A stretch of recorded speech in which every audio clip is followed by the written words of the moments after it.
Hello and welcome to We Work Together, a podcast about people working in partnership to improve health and care across West Yorkshire.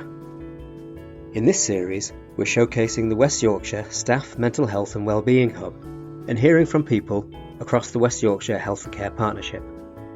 In this episode, Mark Ambrose is joined by Paul Croston, a Post-vention Practitioner at the West Yorkshire Bereaved by Suicide Service, and Johnny Richardson-Glenn, Chief Officer of Healthy Minds, a mental health charity based in Calderdale, to talk about male mental health on this year's International Men's Day. A very warm welcome to the podcast. We're here to talk to some colleagues who have had experience and have expertise of working with men's mental health within the mental health field. So I'd welcome Johnny and Paul. As you well know, men's mental health is a real concern, particularly suicide rates in men. For context, some examples from 2020 from the Samaritans are that male suicide rates for 2020 was 5.3 per 100,000 compared to the female suicide rate of 4.9 per 100,000. So i.e. 3 times higher in men than women. Interestingly as well, males aged 45 to 49 continue to have the highest suicide rate, to 23.8 per 100,000. There's a regional variation in suicide rates. The northeast of England had the highest suicide rate, 13.3 per 100,000 in 2020, which has been an increase in the last 5 out of 10 preceding years, and so an increase of 15.7 compared to 2019. I know they're statistics just for contextual purpose, but from your experience and expertise, what issues do men present when they are seeking support? Paul, can I go to you first? My experience says that men tend to come for support when it's at or very near crisis point, and that's where then we get them sorts of issues. That's my experience. It's a real crisis point rather than sort of the 10 steps beforehand were. And I might be generalising again in terms of some stuff, but females, I tend to, whether I've been in a frontline sort of capacity or management capacity or whichever capacity, it's always been that females will be a lot more open, a lot more earlier, accessing support, wanting support, talking around things, etc. Where men, again, stereotypical, but quite guarded, gets to crisis, and then that happens. And then the issues can be so varied from all aspects of life, really, and stress and what's going on, who they are, where they're going, what they've not done, what they thought they'd be, what they thought life would be about, etc. Finances, work, expectations of family, of self, all them sorts of things, all mingled up by that point I come across. My experience would be that men come later in their sort of mental health needs. So they've for whatever reasons, have delayed getting treatment. I think there is a sense of trying to muddle along, perhaps ignore the need that is sort of screaming at them until the point where it has just become unbearable. So I think we see men who have perhaps more deep-seated mental health needs, men who are probably experiencing psychosis would be a bit more frequent. And where we're talking about something like depression, we've got to a stage where it's absolutely dysfunctional. So somebody is not able to work anymore. They just cannot get through the requirements and responsibilities that come with day-to-day life. It tends to be at that end. It's not a timely seeking of treatment to avoid reaching that. It's normally when it has just become too much of a burden and someone has just realized that they can't ignore this anymore. They really do need to be reaching out to somebody. So would you both sort of stand on the line that a common issue then is males will battle within themselves or will just try and ignore as a common feature of males coming through that pathway, as you speak, to that crisis point? I think there's a lot of sort of messaging that's out there. There's less stigma, broadly speaking, around mental health than there used to be. Things are a whole lot better on that front. But there's still something that seems very sort of entrenched about how men cope, or don't, as the case may be. And I think it's sort of trying to overcome some of those things so that men do come forward earlier so that they can get the support to stop escalating, to stabilise at that point, address some of those needs so that they don't get worse. They're starting to sort of figure out what this means for them, where does it sit in their lives, and actually taking some action around it. There's avoidance there, and I think that's the sort of big issue with men. It's just pretending that everything is all right when it clearly isn't. Yeah, I like that word avoidance. I think that's a really good one. I'm just thinking about my own mental health, my own experiences, and yeah, avoidance was a big thing because it was that I'll just carry on, but really it was avoidance in terms of having to look at whatever it was to go and find something, whatever that might be and however that might look like. So, but yeah, it was some sort of avoidance that was going on there. It's it was a key word, that, Johnny. So would it be safe to sort of say that men as women identify that there's an issue, that there's something that they perhaps are ignoring to the point of getting to that critical place? So men do understand that something's not quite right, but will not act on that at that point. There's something that we still need to break down as a sort of a cultural norm, I suppose, where it is actually okay to be a man and have mental health problems. That is okay.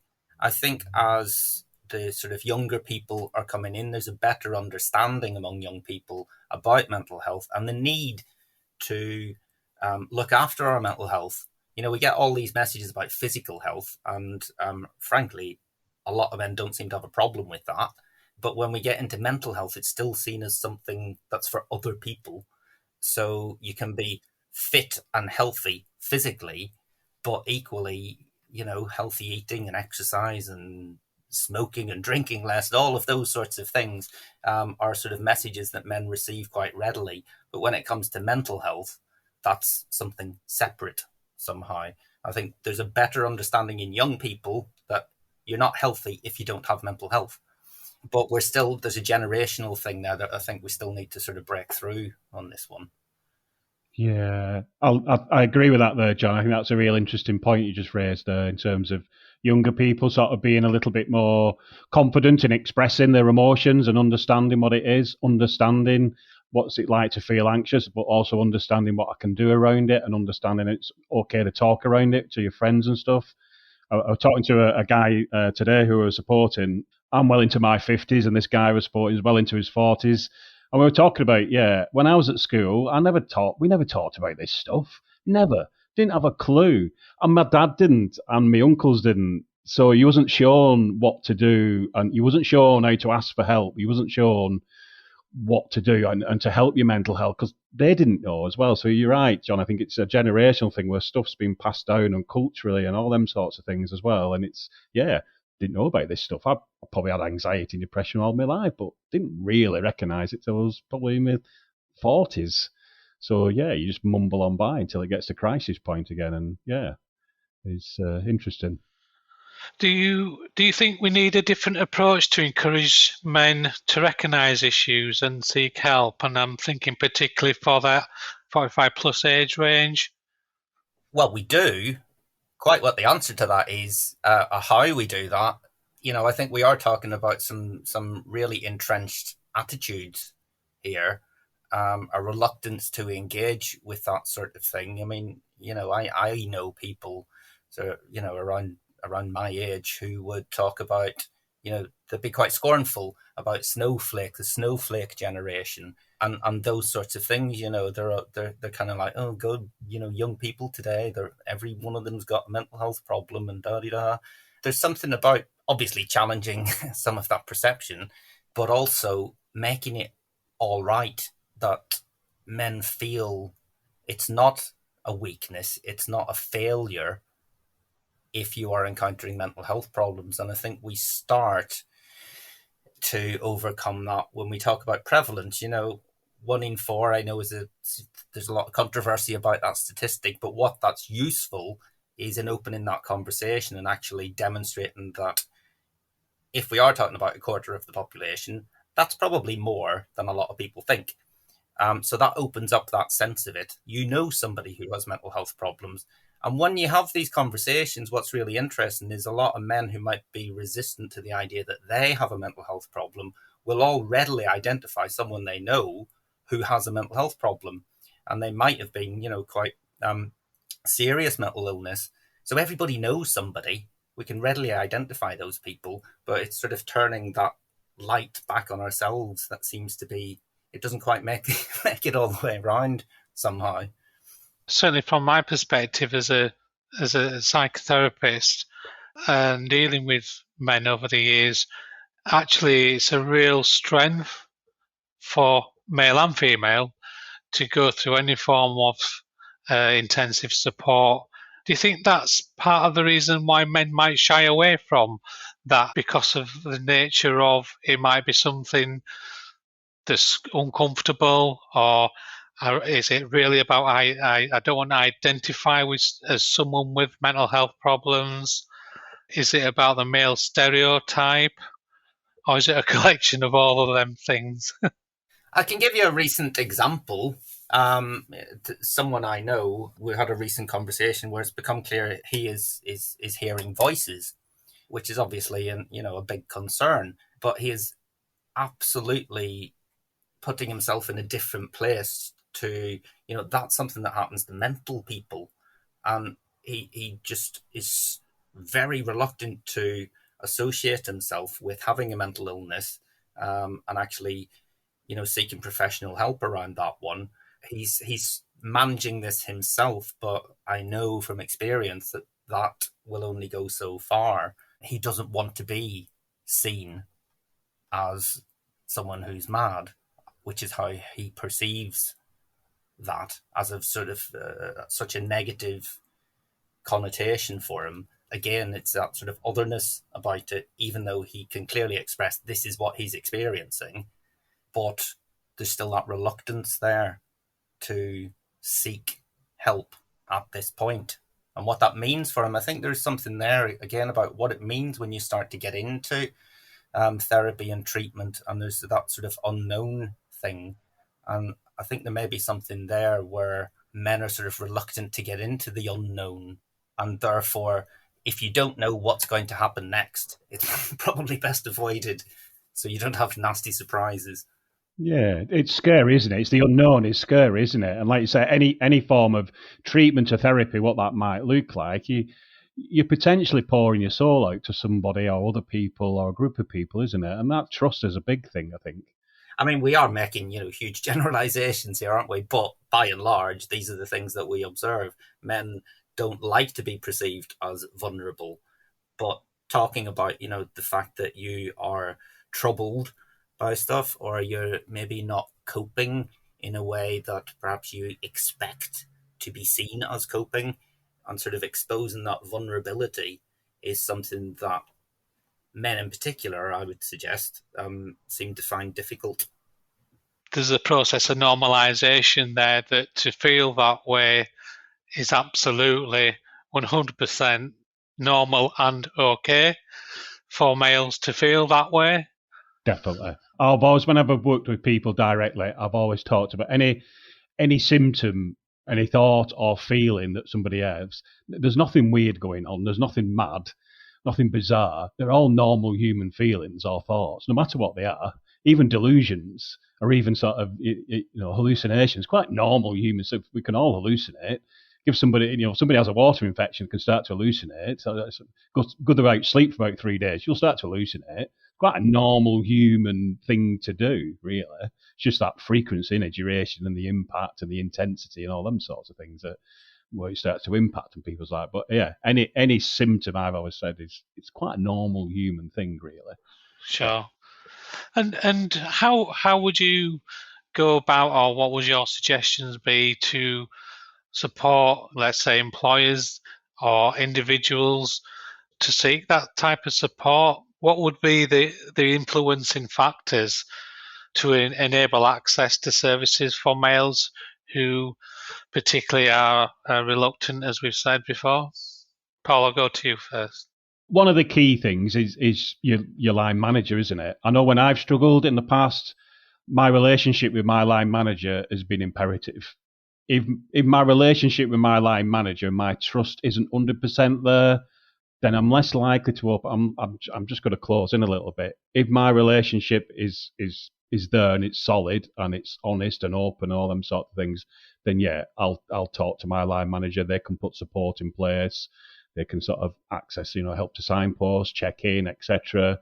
Do all the usual stuff of managing workload, expectations, all them sorts of things. If you feel supported, and it's understanding what you mean by the word support as well, because that means different things to different people. It is really, for me, workplace, it starts at that relationship with the line manager, because for me, you can have all the other stuff that's there, but that line manager is always going to be, it's going to be the first cog in anything. Thanks, Paul. What about you, Johnny? Anything else on that side of things? I think it sort of comes down to the culture of a workplace and the employer, that actually they are equipped with at least the basic knowledge and the resources to be able to have those conversations. Some of the sort of positive messaging that actually it's all right to be able to have those conversations. It doesn't mean you're going to be carted off. It's a positive message that if you are struggling in or out of work, that it's okay to have that conversation and start to access the support. And that comes down to culture. If you're talking, certainly, some of the people that I know that might work in some different sectors where, it's not healthcare, it's in a sort of caring setting. And you have those cultures where you have to get into work, do the job, be seen to perform. And that is what's paramount. How you are in being able to do that is a sort of lesser factor. But I think, workplaces are getting better at that sort of stuff. We've got things like mental health first aid. We've got those sorts of, resources that workplaces can access quite readily. But you need that culture to sort of come through in the first place. So some of that might be about, if there are work meetings, if there's sort of one-to-one supervision, those sorts of things, actually making well-being part of that conversation. So you're having that sort of check-in just routinely, not because there's something wrong, or it isn't someone that's sort of been hauled in front of the boss because their behaviour is observably different. It's just having that conversation just normally. How are you doing? That starts, that just percolates through eventually, that you've got a more positive culture where you actually care about what's going on with people. And on an economic level, if you really want to get to that, a healthy, happy workforce are going to be more productive. That's the economic argument there, if that's what employers need to convince them. How would the Wellbeing Hub tie up into that, do you think? Yeah, you can use it, because as a work colleague, if you was talking to a work colleague, you thought you was a bit concerned about them, and you said, "Are you all right? You sure?" You can talk about them. Have you been to your GP, been this? And then you can mention the Wellbeing Hub, isn't it? And sort of say, "Have you been on it? It's got all these little videos and webinars, etc. And you can refer for therapy and support, etc. And people can self-refer, and the turnover's really quickly as well. So there's that big range of things, from sort of that self-help stuff to the professional end. And it's got everything in between, really. So it's just helping people or reminding people it's there, really. So let's use it. People may have heard that if you're looking for mental health treatment, there can be long waiting lists and things like that. Whereas if you've got access to something like the Hub, that overcomes that problem, doesn't it? It's more about sort of fast track access. And as people, because it is about that sort of, working in sort of health and social care sector, there's that sort of understanding about some of the pressures that people might have experienced and the sorts of things that are coming through. So there's that understanding there. All of these things are extra avenues, aren't they? So it's important that we get them in front of people so they know that they've got options. Yeah, and just reminding people it's there. And you're right. I think you're right there, Johnny, with that sort of, if I'm struggling, I want some help. I want it now. I don't want it in 6 or 9 months, because it's like, well, what do I do for 6 or 9 months? It's like, I want it sort of fairly quickly, please. And yeah, the Hub provides that, doesn't it? As well as, some of the self-help stuff you can do, but it also gets that quick professional support, really, and the therapy what's needed, maybe. And that might be an important point, actually, because we said earlier, how men often leave it late. Going on to a long waiting list at that point is next to useless. So, perhaps there's a sort of extra dimension there for men to access this. And I certainly like the beauty of it that you can actually self-refer as well. So some people are comfortable, because I think to pick a phone up and to speak to somebody, a stranger, say, "Oh, I want to refer to this," that's quite a big effort, really. So to just be able to go online, you can self-refer. I think it's one of them extra, like say, avenues that somebody is probably more comfortable with. So some people might be more comfortable with phoning up, which is fine. Some people maybe not. So you can self-refer, etc. So yeah. I think that's a really valid point, that it's within one's own self-control as well, which I think is really important from a male perspective. So would you say we need to start getting to a place of being proactive, get communications right for males in terms of what mental health is, the OK messages, anything else you could think of that would support employers or indeed men to seek help for themselves? There's something about those role models, isn't there? I mean, personally, and one of the things that sometimes frustrates me is a lot of the messaging is around sort of sports, football, rugby, or whatever. Personally, I have zero interest in sports. That's the kind of thing is not my thing. But a lot of men are interested in those sorts of things, so fair enough. But if there are those sort of high-profile people who might be perceived as strong and in positions of responsibility, are sort of held up for their abilities, and yet are prepared to say, actually, I can be vulnerable, and there's recent examples, aren't there? People that sort of step back and going, actually, I need to concentrate on my mental health. Even now, that's quite a courageous thing to do if you're in the public eye, because I'm sure they get a lot of criticism for doing that. Yet on the other side, we would say, actually, that's the responsible thing to do. Good on them for being able to say that. And perhaps, that message will hit home with, some men and make the difference. We did quite a lot of work with West Yorkshire Fire Service over the last sort of 5 or 6 years, really. And there was a senior manager there, and he talked very openly about his own mental health, how he got to where he got to, suicidal thoughts, was in his car, out drinking, etc., all them sorts of things. He was really, really open around his mental health and how it affected him and how he got support and how he helps himself now. Certainly, you've got people in senior management sort of positions who will openly talk about their own vulnerabilities and show that human side. That just sets them little tones that, this person here, I was struggling, this is what happened to me, etc., etc. I think they can make massive differences. And even on the campaigning side, I remember the advert, it was only a few years ago, it was two guys walking through some woods, and one guy says to the other, "You all right, mate?" And the other guy is lied under the tree where the tree's on top of him. He says, "Yeah, I'm fine." And it was that, "Ask again," and he turned around, "Are you sure you're all right?" And it's just little things like that, to not just ask it, but ask it again and maybe ask it again. Just double check, because, if you ask the second and third time, it sends a message to somebody to say, "I'm sort of not believing you, really, honestly, I'm here to talk if you want to do." So I think sometimes some little things can make a big difference as well. Yeah, being sort of mindful of things around and the culture, as Johnny said, and what the culture is doing or isn't perhaps doing. But what it sort of seems to come across as is that we need a real new way of thinking about how we communicate with men, particularly around early access and support. And I don't just mean access to professional services, but to activity sessions around positive mental health and well-being. And I know that was something that we, run quite a few of them, where they're well attended by female staff, not so much males have been attending. So it really feels like from what you're saying, we need more of a versatile, adaptive way of communicating to men to get them messages across.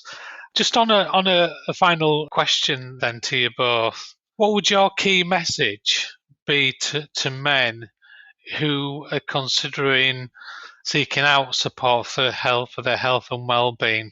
Paul, I'll go to you first, if that's okay. Something that I have always talked to people a lot about is is always having a list of maybe 4 or 5 people maximum who you would go to when you're really struggling, rather than wait until you're struggling sort of thing. Because to think of them people there and then, who would you go to for what? You can't do it then, because you're too stressed, you're too anxious, you've got so much going on. So I always say to people is just write down a list of maximum 5, 2 or 3 is fine, of people you would trust that you would go to. Now, some of them might be a doctor, so it could be a professional, but it could actually be a friend. It could actually be a work colleague. Just somebody you can just go to that you know you would trust, just to talk initially, and then see where that takes you. So it's always that initial, them few people that you would know that you would go to. And even if you put them names in a card in your wallet, that actually I know if I'm struggling, I've got these people down here. And yeah, I think I need to speak to somebody. I'm going to pick that person because I'll trust them with this information I want to talk about. So yeah, whether that's a GP or somebody other professional, a work colleague, a friend, a family member, doesn't matter. Because nobody knows you better than yourself. Everybody's their own expert. And it's you will know who you would need to speak to as and when. And it's giving people that empowerment, I think, for me as well. Thanks, Paul. And same to you, Johnny. The basic message out is talk to someone, whoever that is. Talk about yourself or talk about them if you sort of think it might be one of your friends that's struggling a wee bit. And I think the other really important message is that support is available. You might not know where it is straight away, but there are lots of sources of support out there of all different kinds. And, when somebody is in the sort of depths of despair, it can be difficult to think that you can work through that and you can come out the other side of that. It might be a hard journey, but in my experience, there isn't anything that can't be resolved one way or another. But the first step is actually starting to engage with that support. But we start by talking. Well, we've come to the end of this time, and I'd really like to thank you both for your insights and coming along today, and just giving us your insights and your experience. And I'm fairly certain there's some key areas that can come from this. Certainly from my side of things, it will be that we can support males in terms of access going forward, which can only be a positive thing. So once again, thanks, Paul, and thanks, Johnny, and take care. Yes, thanks, Mark. Thanks, Johnny. Thank you. You've been listening to We Work Together from West Yorkshire Health and Care Partnership. For more information on the Staff Mental Health and Wellbeing Hub, please visit workforce.wyhpartnership.co.uk. Join us again next time when we'll be joined by more people who work together to improve health and care for people in West Yorkshire.